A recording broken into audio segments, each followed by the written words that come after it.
परम प्रेममय श्री ठाकुर जी के श्री चरणों में मेरा कोटि कोटि प्रणाम। जगदीश्वरी जगपालिनी पुरुषोत्तम अर्धांगिनी, प्रणाम तुम्हें नारायणी। परम पूज्यपाद पीतिदेव श्री वरदा के श्री चरणों में मेरा कोटि कोटि प्रणाम। वर्तमान आचार्य देव के श्री चरणों में मेरा कोटि कोटि प्रणाम। समस्त इष्ट परिवार के श्री चरणों में मेरा कोटि कोटि प्रणाम। यहाँ उपस्थित मातृमंडली, पंजाधारी दादा, सभी भक्त वृंद, छोटे छोटे बच्चों को यथा योग्य स्थान पर मेरा भक्ति भरा प्रेम भरा आनंदित जय गुरु।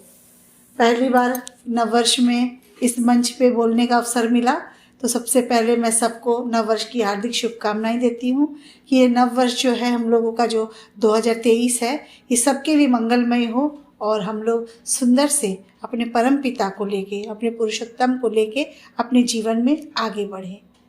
पुरुषोत्तम कौन होते हैं?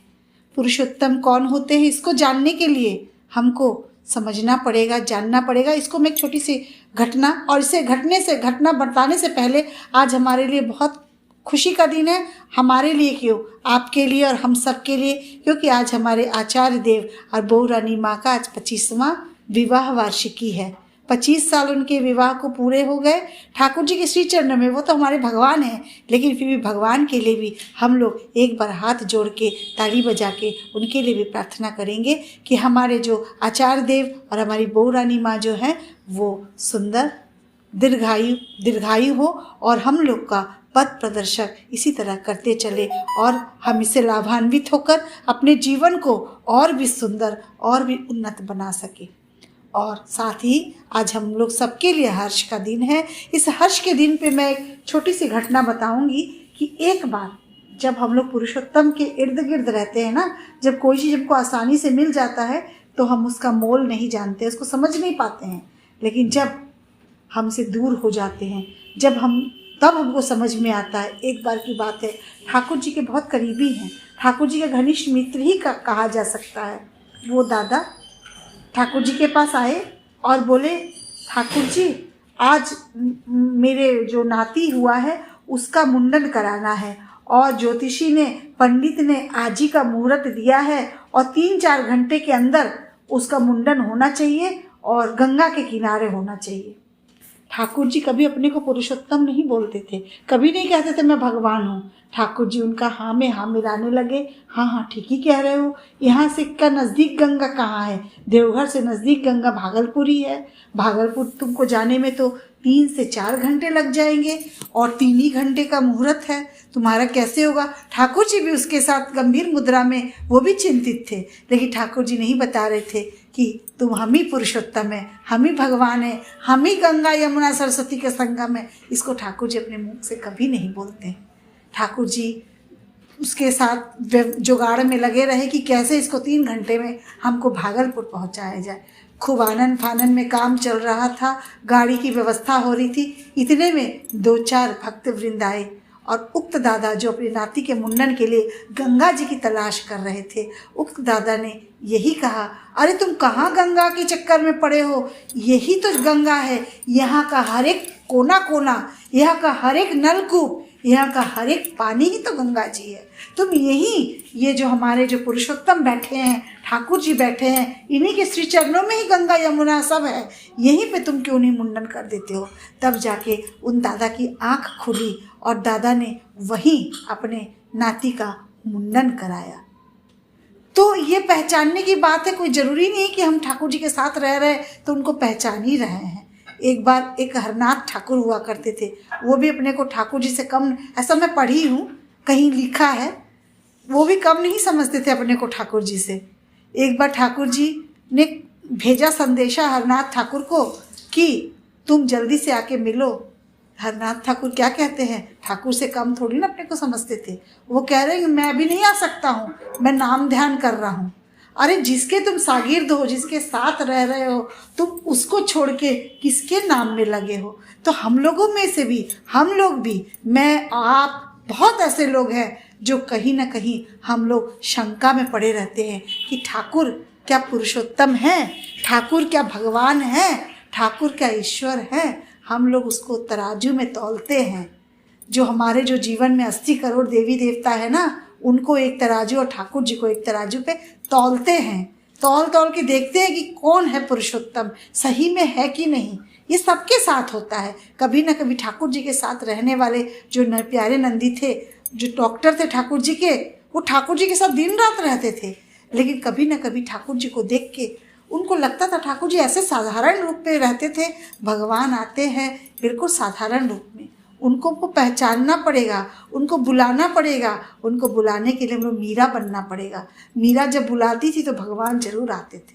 तो हमको ऐसा अपना ज़मीन तैयार करना पड़ेगा, तभी भगवान को पहचान सकते हैं, जान सकते हैं। तो प्यारे नंदीदा ऐसे ही एक दिन, बहुत दिन से ठाकुर जी का देखभाल कर रहे थे, ऐसे ही एक दिन की घटना है।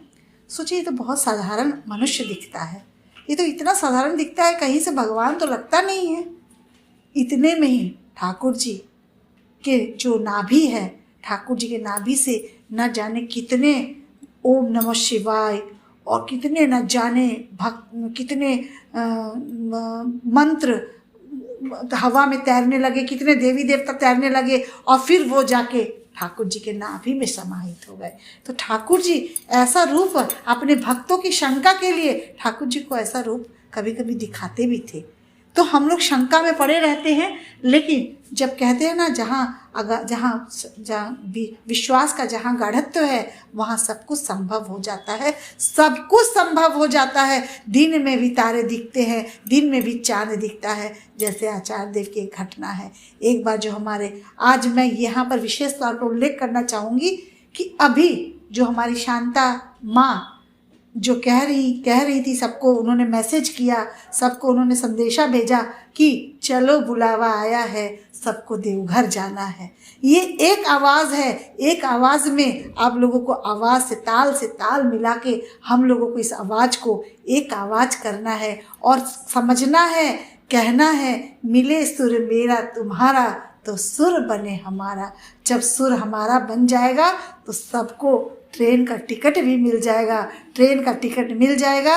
और जैसा कि पूरे देश से देखा जा रहा है कि समूह में बांध के माँ लोग, कभी पटना से, कभी पूर्णिया से, कभी कलकत्ता से, मेरे सामने पटना की बहुत सारी माँ लोग आई थी। तो ऐसा क्यों ना हम भी एक ऐसा क्षमा बांधे, एक ऐसा वातावरण प्रस्तुत करें कि हम यूपी और उत्तराखंड वाले भी पीछे नहीं हैं, हम भी आ रहे हैं। और सब लोग दल बांध के, झुंड बांध के, सब लोग मिल के, सुर मिला के हम लोग देवघर आने की कोशिश करेंगे। और जब हम लोग सब मिल के देवघर 2 तारीख को जाके हमारा जब समागम होगा वहाँ पे, तो बहुत सुंदर दृश्य, बहुत सुंदर परिवेश रहेगा।